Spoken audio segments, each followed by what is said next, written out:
Se tem uma coisa que está tirando o sono do torcedor vascaíno é essa lentidão quase irritante no processo da SAF do Vasco da Gama.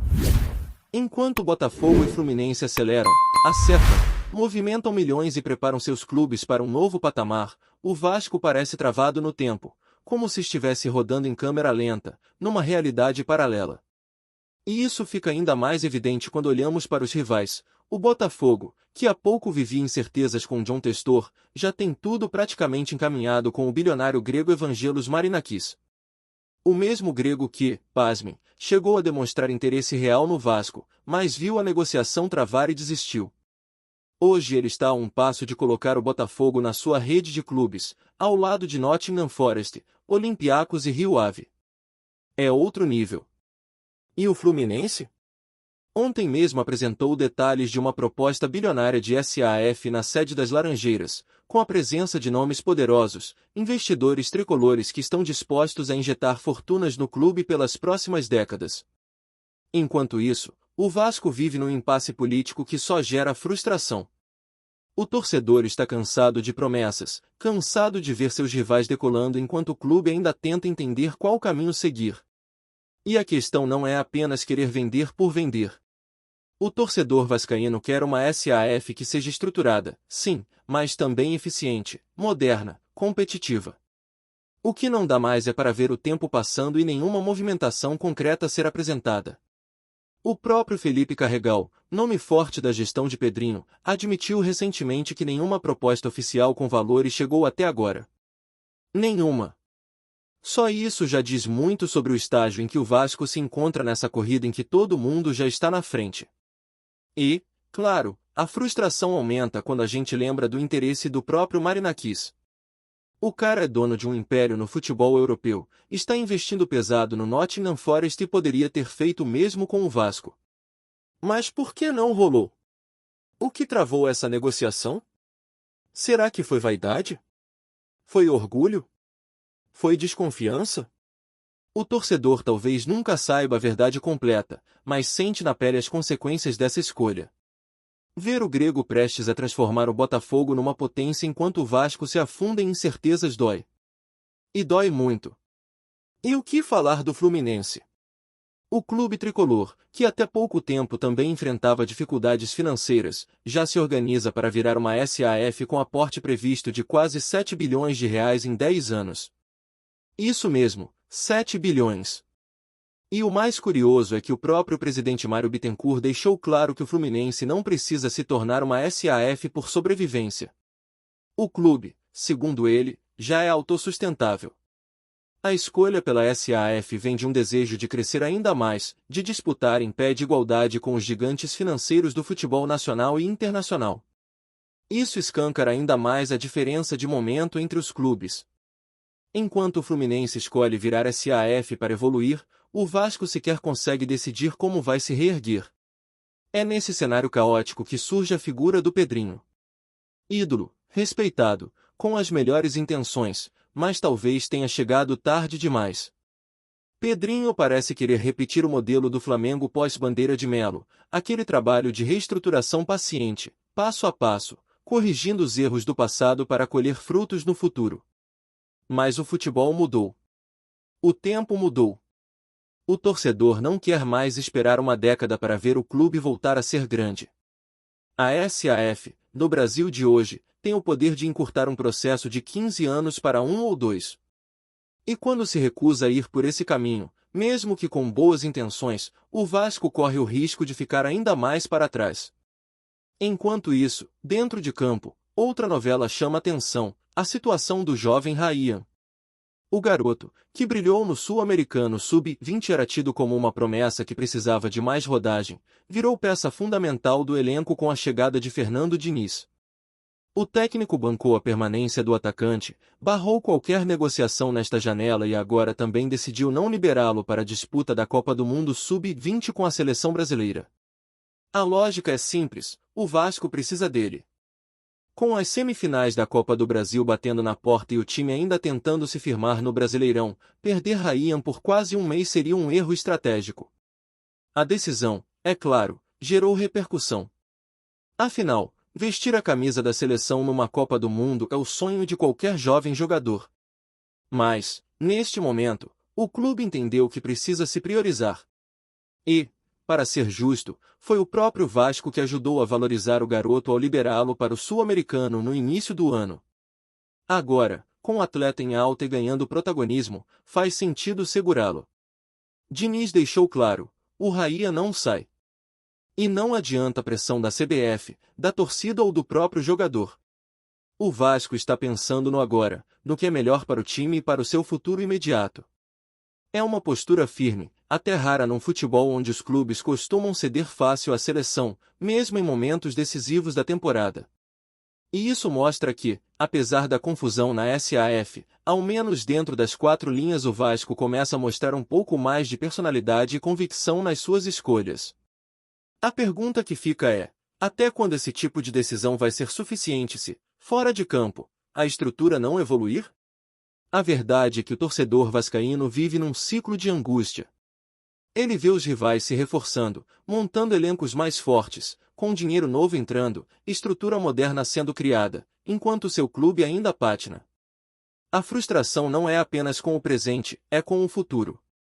É com a sensação de que o Vasco pode, sim, voltar a ser gigante, mas está sempre dando um passo atrás quando deveria estar correndo para frente. É uma mistura de esperança com impaciência, de orgulho com medo. O Vasco é grande demais para viver à margem do futebol moderno. E a SAF, goste ou não, se tornou um caminho quase inevitável para quem quer competir em alto nível. Só que não basta querer. É preciso agir. É preciso tomar decisões. É preciso, acima de tudo, colocar o clube à frente de qualquer disputa política ou orgulho pessoal. O torcedor já entendeu isso faz tempo. E cada dia que passa sem uma definição, é mais um dia em que o Vasco perde terreno, perde relevância e, pior, perde a confiança da sua torcida. E quando a gente fala em confiança da torcida, não estamos falando apenas de resultado dentro de campo, mas de algo muito mais profundo.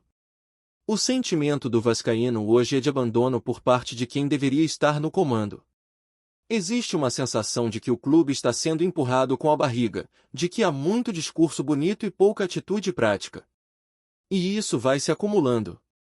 A cada entrevista em que se diz que não há proposta concreta, que ainda estão buscando investidores, que não se pode sair oferecendo o clube por aí como se fosse um produto qualquer, cresce um buraco entre a expectativa da torcida e a realidade do Vasco. O torcedor olha para o Botafogo, com seus problemas, mas com soluções aparecendo. Olha para o Fluminense, estruturando uma SAF com investimento nacional e estrangeiro ao mesmo tempo. Vê o Flamengo, que nem SAF precisou ser, mas que virou um gigante por conta de gestão eficiente lá atrás. E quando olha para São Januário, vê um clube que ainda está debatendo o básico, se quer continuar com a 777, se quer revender, se quer buscar outro investidor ou se vai seguir um plano de reestruturação sem grandes investimentos externos. O tempo está passando, e o futebol não espera. Ninguém. E o mais preocupante é que, no meio desse caos, o Vasco continua sendo um clube endividado, com limitações de caixa, que precisa improvisar para competir de igual para igual. O elenco não é dos piores, longe disso. Mas ele não tem a profundidade, a estrutura e o suporte que clubes SAF estão começando a ter. A diferença não aparece só em grandes contratações, mas na forma como se monta um time, na forma como se administra o departamento de futebol, na capacidade de lidar com lesões, com viagens, com logística. Tudo isso começa a pesar.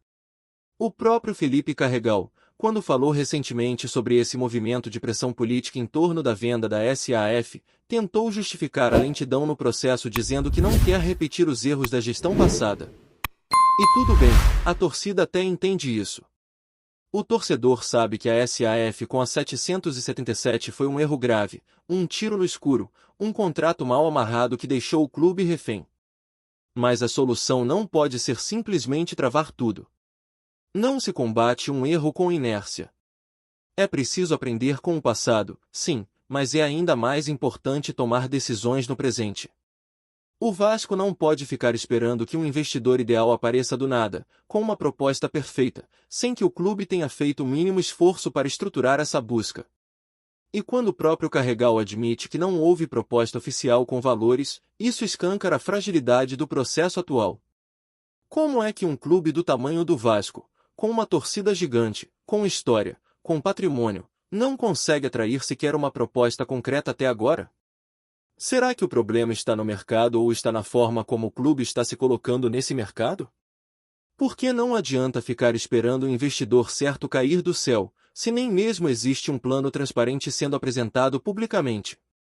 O que se ouve, o que se vê, é apenas um discurso vago de que existem interessados, de que há conversas avançadas, mas nada de números, nada de propostas, nada de reuniões com o Conselho Deliberativo para apresentar ideias ou caminhos. O torcedor não é bobo. Ele já viu esse filme antes. Já viu o presidente prometer mundos e fundos, já viu o dirigente esconder a realidade. Quando tudo vem à tona, o estrago já está feito. É por isso que, agora, a cobrança está mais forte do que nunca. Não é só por impaciência. É por sobrevivência. O Vasco não tem mais margem para errar. E se o clube ainda não entendeu isso, o risco de ficar para trás é enorme. Já estamos vendo uma nova elite se formando no futebol brasileiro. Os clubes SAF estão cada vez mais fortes, mais organizados, mais estruturados. E o Vasco está preso num limbo. Não sabe se rompe de vez com a 777, não sabe se atrai novos investidores, não sabe se tenta caminhar com as próprias pernas. O pior lugar para se estar no futebol hoje é exatamente onde o Vasco está, no meio do caminho. Do outro lado, a base continua sendo um dos pilares mais valiosos do clube. Ryan é só um exemplo de como o Vasco segue revelando talentos. Mas de que adianta ter uma base forte se o clube não consegue dar suporte para esses jogadores evoluírem dentro de um ambiente competitivo? O próprio Ryan poderia estar disputando uma Copa do Mundo Sub-20, ganhando visibilidade, crescendo. Mas, por necessidade do elenco, o clube precisou segurá-lo. E, por mais que isso seja justificável, mostra também o quanto ainda falta profundidade ao elenco profissional. Se o Vasco tivesse um grupo mais equilibrado, talvez pudesse abrir mão do garoto por um mês. Mas hoje ele é imprescindível. E isso, de certa forma, revela o quanto o time ainda depende demais de soluções internas. Esse tipo de dependência, no longo prazo, não é sustentável. O Vasco precisa de uma estrutura que permita ao clube manter seus talentos por mais tempo, dar espaço para que eles se desenvolvam, mas também ter capacidade de suprir essas ausências quando necessário. E essa estrutura só vem com investimento. Só vem com um projeto claro, com metas definidas, com dinheiro entrando e sendo bem gerido. Não adianta querer competir com Flamengo, Palmeiras ou agora Botafogo e Fluminense, se a base de tudo ainda é frágil. E o que assusta é ver que, mesmo com tantos sinais claros do que precisa ser feito, o clube continua se perdendo em discursos internos, brigas políticas e justificativas vazias. Enquanto isso, a realidade vai se impondo. Os rivais estão crescendo, estão se organizando, estão virando máquinas de competir. E o Vasco continua tentando descobrir qual caminho seguir. A torcida faz a parte dela. Lota São Januário, apoia, canta, compra camisa, defende o clube em qualquer lugar. Mas o torcedor quer mais. Ele quer ver o Vasco disputar finais, levantar taças, ser temido novamente. E sabe que, para isso acontecer, é preciso mais do que boa vontade. É preciso atitude, coragem, planejamento e ação. Porque enquanto o clube continuar nessa zona de conforto, tentando agradar a todos e ao mesmo tempo sem agradar ninguém, o cenário não vai mudar. Pedrinho tem crédito com a torcida. Ele é respeitado, tem uma história linda no clube, e é visível que está tentando fazer o certo. Mas talvez o futebol de hoje exija outro tipo de ousadia. Não se trata de vender o clube a qualquer um. Não se trata de repetir os erros do passado. Mas se trata de entender que o futebol moderno é uma corrida. E quem hesita, perde. Quem demora demais, é atropelado. E o Vasco, com toda a sua grandeza, não pode se dar ao luxo de ficar mais um ano esperando que as coisas se resolvam sozinhas. Enquanto isso, nos bastidores, a pressão só aumenta. Conselheiros cobrando, torcedores protestando, a imprensa questionando, e a resposta parece sempre ser a mesma: estamos avaliando, estamos estudando, estamos conversando. Mas chega uma hora em que o clube precisa parar de estudar e começar a agir. O futuro está sendo construído agora, e cada minuto de indecisão custa caro. Porque o futebol brasileiro, mais do que nunca, virou uma guerra de gestão, de projetos, de dinheiro. E quem não entende isso, vai virar coadjuvante. E o Vasco, definitivamente, não nasceu para isso. Antes de continuarmos, já te convidamos para se inscrever no canal Colina News e deixar seu like, assim você fica por dentro de todas as novidades do Vascão de forma exclusiva. Bora continuar! No que pode ser considerado um dos momentos mais tensos da gestão recente do Vasco, o presidente Pedrinho parece ter perdido a compostura e colocou mais lenha na fogueira sobre o futuro do clube. Fontes internas revelam que, durante uma reunião acalorada com a diretoria e comissão técnica, o mandatário disparou que 3 jogadores específicos não pisam mais no Vasco, sem dar maiores detalhes sobre quem seriam os atletas ou o motivo exato da decisão. O episódio, claro, correu pelos bastidores do clube como um rastilho de pólvora, deixando jogadores, comissão técnica e torcedores em estado de alerta. Apesar de não haver confirmação oficial, o burburinho indica que a crise interna pode estar ligada a questões disciplinares e a uma suposta insatisfação de Pedrinho com a postura de alguns atletas dentro e fora de campo.